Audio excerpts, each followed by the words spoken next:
এই যে জামাই বাবাজি, খাবার শুন তো ঠিক খাও, কাগজ ঠিক মতো করো। জামাই বাবাজি!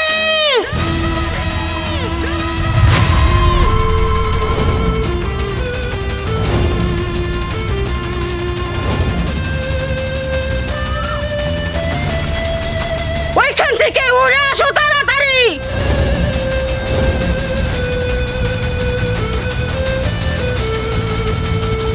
তোমার এত বড় সাহস, তুমি আমার বাড়ির মিয়ার জামাই সম্মানী লোক, সেই মানুষ হয় তুমি ধান খেতে তো তোমার এত বড় সাহস কে দিয়েছে? হয়েছে কি আম্মা, আসলে আমি তো সারাদিন বাড়িতেই বসে থাকি, তাই ভাবলাম যে ক্ষেত খামারে একটু যাই, কাজ বাজ করি। নিজের কাজ করতে কার না ভালো লাগে। আমি কি তোমাকে অর্ডার দিয়েছিলাম যে আমার বাড়িতে ঘর জামাই থাকো দে তোমার সংসারে কাজ করতে হবে? এই বুদ্ধিটা তোমার মাথায় খেলে নাই, কে দিয়েছে সেটা বলো। কে আর দিব, আমি নিজের ইচ্ছাই তো আইছি আম্মা। এই, ওইখান থেকে সবাই উঠে আসো আর আমার প্রশ্ন জবাব দিয়ে তারপর যাবা দান করতে। কি হয়েছে, চিলাও কে? সাধে চিল্লাইতেছি, এত বড় সাহস আমার মিয়ার জামাইকে কে অর্ডার দিয়েছে দান করতে, সেই প্রশ্নের জবাব আমাকে দাও। আহারে, জামাই সারা বছর তো ঘর জামাই আম করে, কাজ কাম না করলে পিঠে পড়ে যাবো কত। ও, তার মানে তুমি অর্ডার দিয়েছো মিয়ার জামাইকে যে দান কাটতে, সেই জন্য তো আমাকে নামটা বলতেছ না। তোমার এত বড় সাহস কি করে হলো? এটা তুমি কি করেছো? এই যে কান ধরে কইলাম, আমি কই নাই তো। তুমি কও নাই? না। সত্যি? হ্যাঁ। ও, কি ব্যাপার ছুটি, তোকে এত বড় সাহস কে দিয়েছে? আমি দিয়েছি যে তোর দুলাভাইকে নিয়ে তুই দান করতে যা? হ্যাঁ, দুলাভাইয়ের মুখ না দেখলে ভালো লাগে না? বাড়িতে দেখো এত মন ভরে না, আবার দান খেতে নিতে হয়? না না আম্মা, আমি বলি নাই। আর দুলাভাই হয়, দুলাভাইয়ের কাজের কথা বলা যায়? আমি বলি নাই দুলাভাইয়ের কাজের কথা। ও শিট, তুইও বলস নাই? বুঝতে পেরেছি, এই যে আমার পিচ্ছে মেয়েটা পাকনা শয়তান, শয়তানের আড্ডি হয়েছে, এই বয়সে দুলাভাইদের কাম করানো হচ্ছে, তাই না? এই হারামজাদি মেয়ে, তোরা কে তোমার সংস্কার দিচ্ছে? আমি দিচ্ছি? না না মা, আমি কেন দুলাভাইয়ের কাজ করতে ঘুমো? আমার একমাত্র দুলাভাই, তারে তো আমি ঘরের মধ্যে বসে খালি খাওয়াবো আর খাওয়াবো, কেন আমি কাজের কথা ঘুমো? ও, তুইও কষ্ট নাই তাই না? তাহলে আমার মেয়ের জামাইকে কি ভূতে ওরা? কিরে, এই কামলার বাচ্চারা কাম করা বাদ দেয়া কনে গেল? আর ওই ঘর জামাই ডাকো। ও, তুমি কাম বাদ দিয়ে ওই জায়গায় গল্প করতেছো না? দাঁড়াও, তোমার ঘর জামাই থাকা আমি শিক্ষা দিতাছি, গল্প করারও শিক্ষা দিতাছি।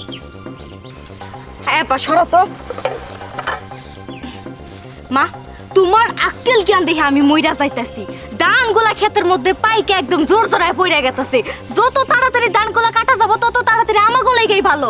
আর এই যে তোমারে কইতাছি, তুমি কি করো বাইতে বসে বসে? তোমারে খেতে পাঠাইছি ধানগুলা কাটার লাইগা, আর তুমি এই জায়গায় মার সাথে গল্প শুরু কইরা দিছো। তোমার গল্প আমি বের কইরা ছাড়মু, মনে রাখো। তার মানে তুই জামাই বাবাজিকে দান কাটতে পাঠাইছিস? উমা, এটা তুমি কিবা কথা কইলা? হ্যাঁ, আমিই তো পাঠাইছি, তো হইছেটা কি কও? তোর এত বড় সাহস, তুই আমার মেয়ের জামাইকে তুই খেতে দান করতে পাঠাইছিস, আবার বড় গলায় কথা কইতাছ? হ্যাঁ, তোকে এত বড় সাহস কে দিয়েছে? মা, তুমি কিন্তু একটু বেশি করে ফেলাইতেছো। ও আমাকে বাড়িতে ঘর জামাই থাকে, সারাদিন বাড়িতে শুয়ে বসে থাকে, পায়ের উপর পা তোলা থাকে। আমি কষ্ট করে রান্না বেড়ে দিই, ও খালি কেটকেটা খায়। এর লেগে খেতে পাঠাইছি দান খোলা। আর একটা কথা কবি না, আর একটা কথা আমি শুনবার চাই না। তোমাদের আমি এর আগে বলেছি, এখনো বলতেছি যে আমার মেয়ে জামাই আমার বাড়িতে ঠ্যাং তুলে খাবে, কোনো কাজের হুকুম করতে পারবে না। তারপরে তোমাকে এত বড় সাহস কি করে হলো? খবরদার, আর কোনোদিন যদি দেখছি তুই আমার মেয়ের জামাইরে দিয়ে কাম করাইছিস, আমি ভুলা যাবো যে তুই আমার মেয়া। তুই কি জানোস, তোর বাপে আমার যখন বিয়া করে আঙ্গ বাড়তে আইলো, আমার মা আমার জামাইটারে ঘর জামাই বানা রাখছিল। দিনের পর দিন এই মানুষটারে দিয়ে পরিশ্রম করাইছে, ঠিক মতো খাইবার দেয় নাই। এই মানুষটারে ঠিকালা আমার কাছে আসতেও দেয় নাই, গোয়াল ঘরে থাকছে, গোয়াল ঘরে খাইছে। আমি চুরি করে করে আমার বাগের কিছু ভাত আমি দিয়ে দিয়ে এই মানুষটারে বাঁচায় রাখছি, দিনের পর দিন পরিশ্রম করাইছে। সেদিন থেকে আমি প্রতিজ্ঞা করছি যে আমার যদি আল্লাহ একটা মেয়ের সন্তান দেয়, আমার জামাই বাবাজির আমি কোনোদিন কষ্ট করতে দেব না, যেমন করে আমার জামাই কষ্ট পাইছে, আমার মা দিনের পর দিন তোর বাপটারে খাটাইছে মানুষটা বাইসে রেখে, কিন্তু তারা আমি অনেক অভিশাপ দিচ্ছি, কিন্তু মা তো অনেক খারাপ লাগে তো বাইসে নাই। তবু আল্লাহর কাছে দোয়া করে, আল্লাহ তুমি আমার মাটারে বেঁচতে নসিব করো। এই মানুষটা যাই না বুঝাও, তারপরে আমার মেয়ের জামাইরে খাড়ায়। এই তোমার কি আক্কেল হয় না? তোমার পুরনো স্মৃতি মনে পড়ে না?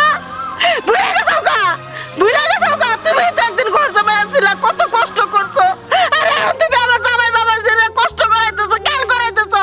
তুমি তোমার মেয়েটারে শাসন করতে পারো না?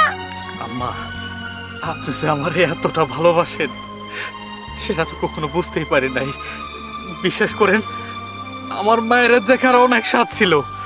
মায়ের ভালোবাসা পাওয়ার জন্য মনটা সবসময় ছটফট করত, কিন্তু আপনারা দেখার পর থেকে আমার মায়ের দেখার স্বাদ মিটা গেছে। আমি আমার মায়ের ফেরত পাইছি। মা, আপনারে আসল তোলে আমার একটু ঠাই দিয়ে মা। বাবা তুমি শান্ত হও, আমার আসলে নিচে তোমার ঠাই দিব, মানে আমি তো তোমার ঠাই দিছি। আমি তো তোমার আমি মেয়ের জামাই হিসেবে দেই না, মাসে আমার মনে করে দেয় তুমি আমার সন্তান, আমার ছেলে। কিসে তোমার মা পাইছে না, আমি তোমার মা। আমার ওঠো ওঠো, এই যে পায়ে ধরতেছে, দাও আমার পোলায় মায়ের পায়ে ধরে নাকি মায়ের সহ্য হইবো? বাবা, ওঠো তো।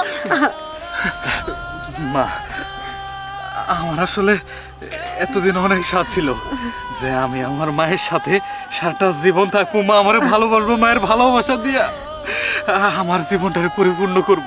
আজকে আমি আমার মায়ের ভালোবাসা পাইছি। আপনারা আমি কোনোদিন হারাইতে চাই না। আমার স্যারে কোনোদিন চান। বাবা বাবা ওঠো, বাবা বাবা ওঠো। আমি কোনোদিনও যাবো না, আমি তো তোমার মেয়ে জামাই হিসেবে দেই না, যারা খালি মনে করে দেয় ঘর জামাই কথা। আমি জানি যে তুমি আমার পোলা।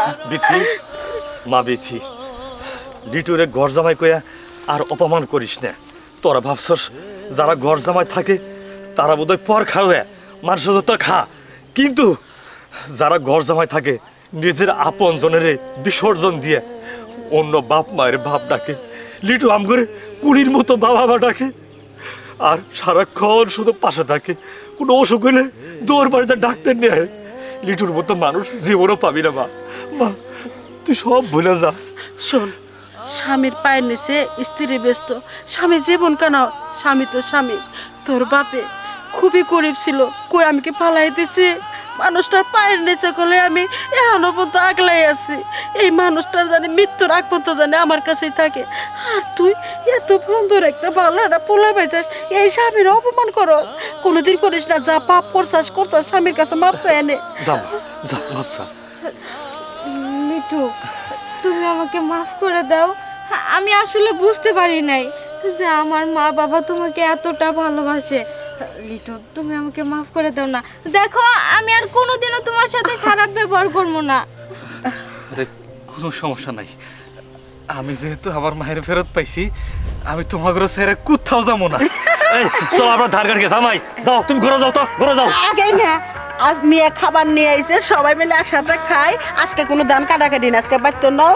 আজকে আমার একটা বড় মোরগ আছে, জব করে বেঁকে খাওয়াবো।